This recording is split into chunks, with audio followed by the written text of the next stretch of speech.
Homem, 37 anos, com queixa de nodulação no antebraço e sente dor nessa nodulação. E você começa a realizar seu exame e se depara com essa imagem. E agora? Como é que você vai fazer esse laudo? Qual que é a sua hipótese diagnóstica? Então fica aqui até o final, que é isso que a gente vai discutir nesse vídeo, com imagem, discussão do caso e sugestão de laudo.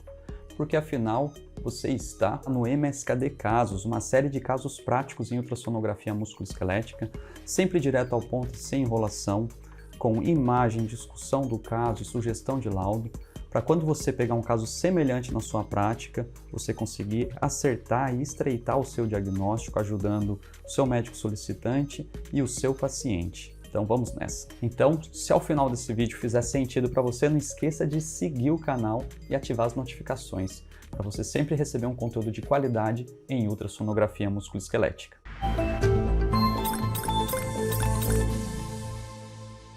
Então, o que você observa nesse caso? Algo que não muda na ultrassonografia é o que é superficial do que é profundo. Então, a gente precisa distinguir aqui, ó, pele, o tecido celular subcutâneo, e essa região mais profunda é a musculatura. Essa linha branca aqui já é o osso.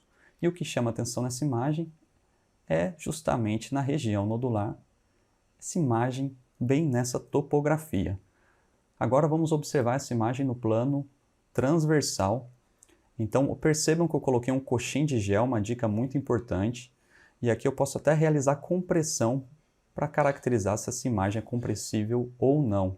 Então conseguimos caracterizar uma imagem nodular bem definida, hiperecogênica em relação à gordura adjacente, compressível, discretamente heterogênea. Conseguimos diferenciar aqui a fáscia muscular da imagem nodular e os planos musculares profundos preservados. Demonstrando as fotos aqui, tanto no plano longitudinal, percebam que agora já estou realizando um pouco mais de compressão, a gente observa uma redução desse eixo aqui da lesão nodular, e no plano transversal, então uma lesão bem definida aí nos dois planos, e ela é mais branca em relação à gordura do subcutâneo adjacente. E aí? Agora eu quero saber de você qual que é a sua hipótese diagnóstica, como que você faria esse relatório. Lembrando que o paciente sente dor, e uma dica muito importante nesses casos de lesões mais superficiais é colocar um coxim de gel. O que é um coxim de gel? Eu coloco uma grande quantidade de gel e encosto o transdutor no gel sem encostar na pele. E depois você pode progredir com a compressão para caracterizar melhor a lesão. Então, primeira coisa é sempre descrever antes de chegar na sua hipótese diagnóstica. Então, nesse caso, nós temos uma sugestão de laudo, que é na nodulação referida pelo paciente, colocar a face que ele sente o nódulo. Note-se uma imagem nodular. Primeiro, é sólido ou cístico? É sólido. Como que é a forma, a morfologia? Ovalada. E ela é compressível. Tem contornos regulares com uma fina cápsula e ela é mais branca em relação à gordura, ou seja, hiperecogênica. As medidas e onde está localizado, qual o plano da localização? Está localizado no subcutâneo e não invade a fáscia muscular nem os planos musculares profundos. Quando eu coloquei o Doppler, não tinha uma vascularização da lesão. Então, essas características elas são compatíveis de nódulo de linhagem lipomatosa e aqui nesse caso um provável angiolipoma. Então, quais são as características do angiolipoma? Mostrando outro caso aqui da prática. Então, a gente observa um nódulozinho circunscrito, branco, hiperecogênico em relação à gordura adjacente, e ele é considerado uma variante histológica do lipoma, geralmente considerado um amartoma. São pequenos e podem ser dolorosos aqui, então dados da referência deste artigo. Poderia ser um lipoma? Sim, poderia. Mas será que a gente consegue diferenciar o lipoma de um angiolipoma pelo ultrassom? Então, sempre que eu falo de lesões de partes moles, é importante lembrar do conceito do guarda-chuva. Qual é o conceito do guarda-chuva?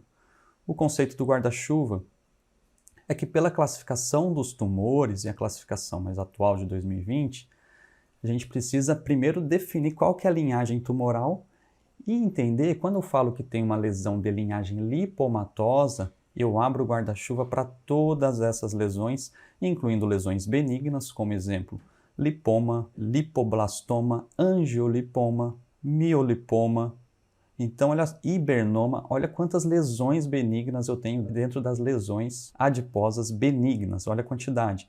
E eu posso ter lesões malignas também, então lipossarcomas bem diferenciados que às vezes se assemelham a lipomas e as outras lesões malignas dentro dessa linhagem. Então quando a gente fala que uma lesão é de linhagem lipomatosa, a gente abre o guarda-chuva, abre o leque do diagnóstico diferencial. No nosso caso, uma lesão bem circunscrita, no subcutâneo, bem definida, com a história clínica sem crescimento, sem nada que preocupe, e aí, por isso que a sugestão do laudo foi um provável angiolipoma. E aí, será que é possível diferenciar o lipoma do angiolipoma? Então, esse artigo ele traz algumas características para diferenciação. Então, começando por essas imagens aqui, para a gente discutir. No dinâmico fica até mais fácil, mas aqui a gente observa, ó, uma imagem nodular, ovalada também, mas ela é isoecogênica em relação à gordura, ou seja, tem o mesmo tom de cinza em relação à gordura adjacente, tem uns septos fibrosos, não dói, um pouquinho maior.